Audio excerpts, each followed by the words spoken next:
Mrs. Tweed has a shrink. As soon as Mrs. Tweed sat down, Mr. Tweed pointing at her and shouted, "There you are! You're sitting in your old chair and you've shrunk so much your feet aren't even touch the ground." Mrs. Tweed looked down at her feet, and by golly, the man was right. Her feet was not touching the ground. Mr. Tweed, you see, has been just as clever with a chair and he'd been with a walking stick.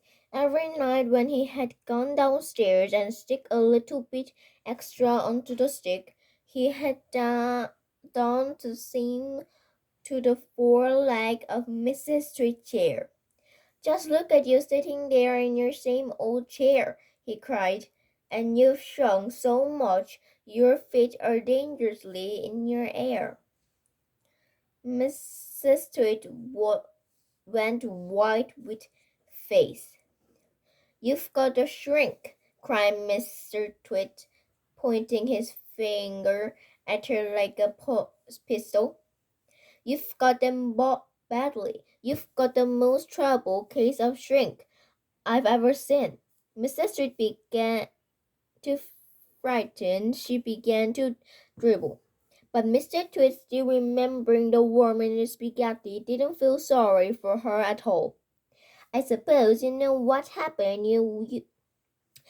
to you when you get a shrink," he said. "What? What?" gasped Mrs. Tweed. "What happened?" "Your head shrinking in your neck, and your neck shrink in your body, and your body shrink in your leg,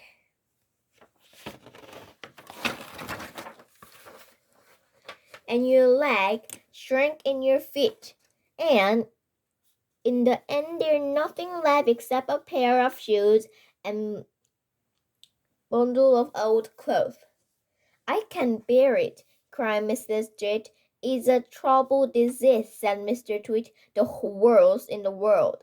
"How long have I got?" cried Mrs. Tweed.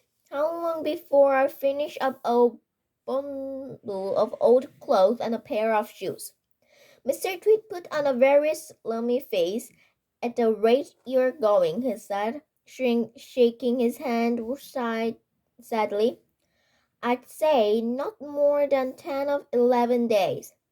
"But isn't there anything we can do?" cried Mrs. Tweed. "There's only one cure for the shrink," said Mr. Tweed. "Tell me," she cried. "Oh, tell me quickly."